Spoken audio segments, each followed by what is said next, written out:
सबसे पहले फिजिक्स में आपको जो करना होता है वो यही कि आपको जो है सबसे पहला स्टेप में डायग्राम बनाना होता है। तो ये एक जो है हम यहाँ पे ये फर्श ले लेते हैं और यहाँ से जो है वो 40 मीटर से एक बॉल को रिलीज किया जा रहा है। u इक्वल टू 0 यहाँ पे होगा और इसका जो मास है वो 0.5 kg है।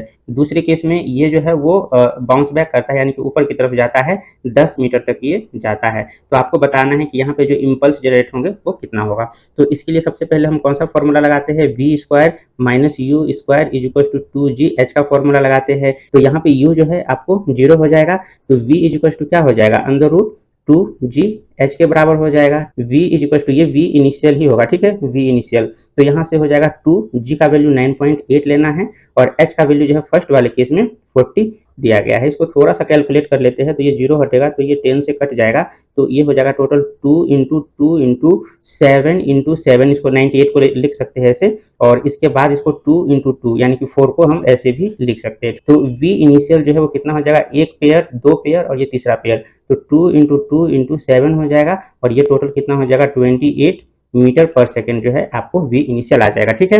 वापस से हम इस वाले पॉइंट पे सेम फॉर्मूला लगाएंगे, v square minus u square is equal to 2gh का फॉर्मूला लगाएंगे। इस वाले केस में जो है आपको फाइनल वेलोसिटी जो है वो 0 हो जाएगा, तो यहाँ से इसको हम 0 कर देते हैं और इनिशियल वेलोसिटी आपको जो है ये आपको u square is equal to 2gh हो जाएगा, ठीक है। ये g जो है वो ऊपर नीचे की डायरेक्शन में लगता है, ऑलवेज g नीचे की डायरेक्शन में, पर हम ऊपर की तरफ इसको इक्वेशन लिख रहे हैं तो यहाँ से भी ये g माइनस आएगा, तो ये प्लस कर देते हैं यहाँ पे पहले से, और u इज इक्वल टू ये हो जाएगा 2gh में हो जाएगा। इसको वैल्यू रख देते हैं, तो 2g का वैल्यू 9.8 लेना है और h का वैल्यू इस वाले केस में जो है 10 लेना है और इन सब का जो है हमको रूट लेना है। यहाँ से 10 ले लेते हैं, इसको कट कर देते हैं, वापस से थोड़ा सा सिंप्लीफाई करते हैं, 2 और 98 को लिख सकते हैं 2 इंटू 7 इंटू 7 इंटू कुछ है ही नहीं यहाँ पे, तो ये तो हट गया, 1 लिख देते हैं, तो 1 पेयर और ये 2 पेयर हो गया, तो ये टोटल कितना हो जाएगा 14 मीटर पर सेकेंड हो गया। ये हो गया u, पर u जो है आपका एक तरीके से v फाइनल के जैसे काम करेगा, ओके। तो अब इम्पल्स इज इक्वल टू क्या होता है, mass into change in velocity होता है। तो चेंज इन वेलोसिटी क्या होगा, मास इंटू